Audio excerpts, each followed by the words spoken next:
Salve rapaziada, sejam bem-vindos a mais um vídeo de resumo aqui no canal. Dessa vez nós vamos resumir o episódio 3 de Ragnar Crimson. Se você gosta de resumo de animes, já deixa o like aí e bora pro vídeo.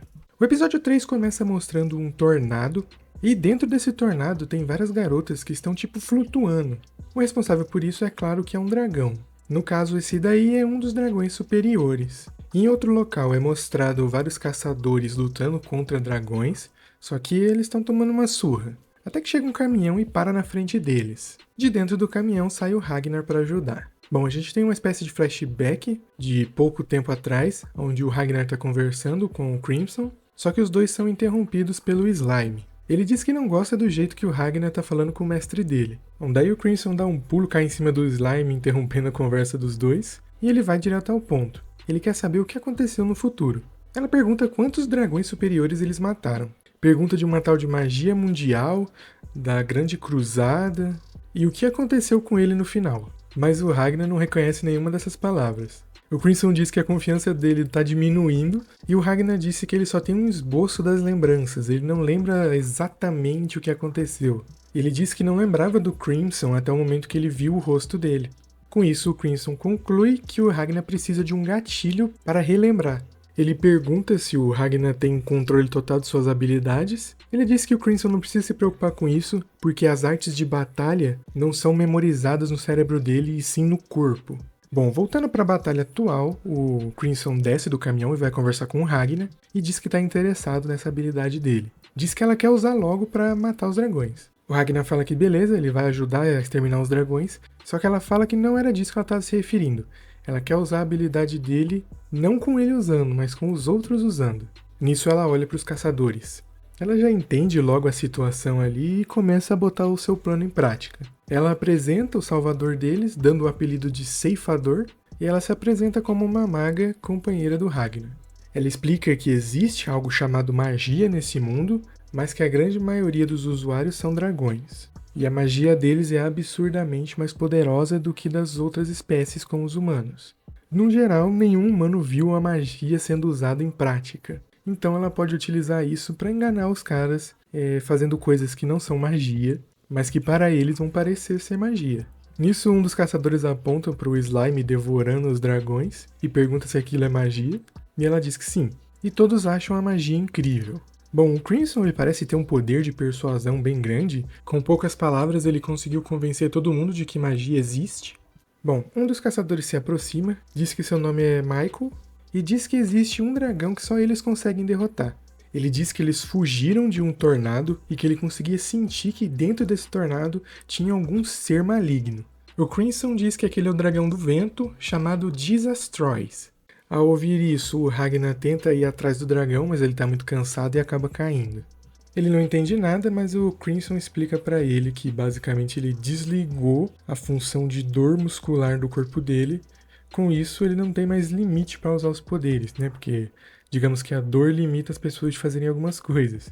E sem esse limitador, ele pode lutar à vontade. E ela diz que ele está indo longe demais e que provavelmente não vai conseguir se mexer dentro de 3 dias. Mas ela diz para ele não se preocupar, que ela vai utilizar ele direitinho. Bom, ela fala pro pessoal que o Shinigami tá fraco e que ele precisa descansar, então ele não vai poder lutar. Eles perguntam se o Crimson pode lutar no lugar dele, e ele fala que não. E o pessoal fala que vai dar tudo o que ele quiser, dinheiro, armas, para ele ir ajudar o pessoal da cidade. Bom, vendo que eles estão perdendo a vontade de lutar, isso não é muito conveniente pro Crimson. E ele vai tentar dialogar com eles para tentar convencer eles a lutarem. Bom, ela começa a falar que o pessoal ali tá arrependido, né, de ter fugido, já que eles não tinham outra chance de escapar vivo dali. Com isso, eles deixaram várias pessoas para trás, e por isso que eles querem que a Crimson resolva isso para eles, porque eles mesmos não vão conseguir. Daí ela começa a fazer um jogo psicológico ali com eles, dizendo: vocês devem ter ouvido as pessoas ao redor pedindo ajuda, e vocês deixaram eles para trás, não sei o quê. No final, os caras estão agonizando, dizendo que ele tem razão, foi isso mesmo, a gente fugiu porque por medo. Mas ele fala que eles não têm culpa, porque eles não conseguiam nem mesmo chegar perto do dragão. E aí o Crimson pergunta se ele tem orgulho de ser um caçador de dragão e proteger as pessoas. E ele diz que sim, que costumava ter orgulho. Mas ele diz que depois do que aconteceu, ele não se considera mais um caçador e sim somente uma presa deles. Ele diz que até mesmo ele quer poder para destruir esses dragões. Bom, ela pega a espada que o Ragnar utilizou para matar aqueles dragões e diz que essa espada do ceifador é capaz de matar um dragão superior. E pergunta se ele quer utilizar ela para matar o dragão.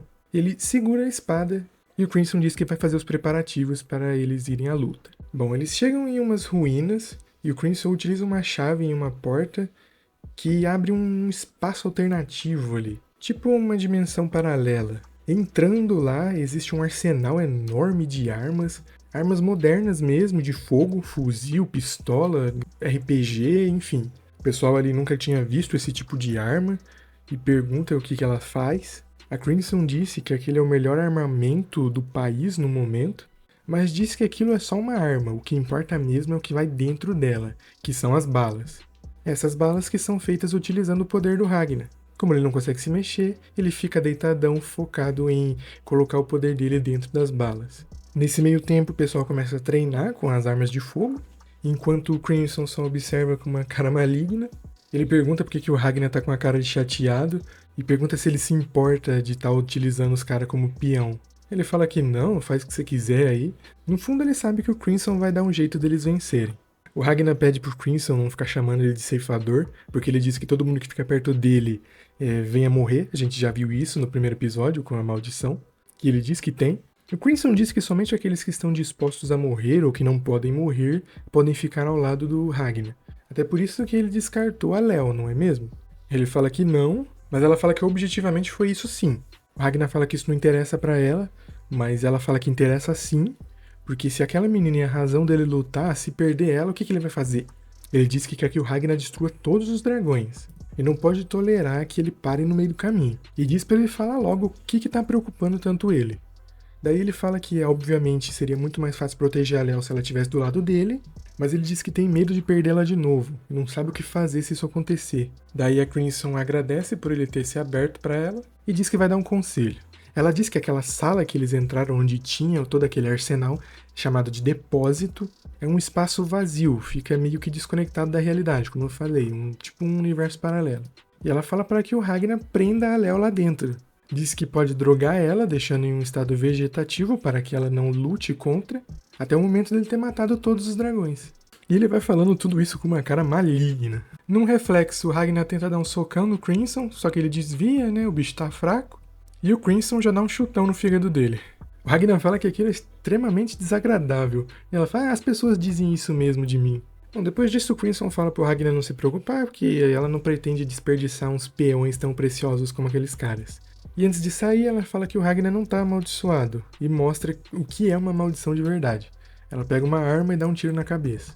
E logo em seguida, um corpo novinho em folha aparece do lado do corpo caído, e fala pra ele parar de falar essas coisas. Bom, ela pega o cadáver e leva até o Slime, e pergunta como é que tá indo o plano deles. O Slime diz que tá indo tudo bem, ele consegue esticar o corpo dele, e ele fez isso com um dos olhos para poder observar a cidade.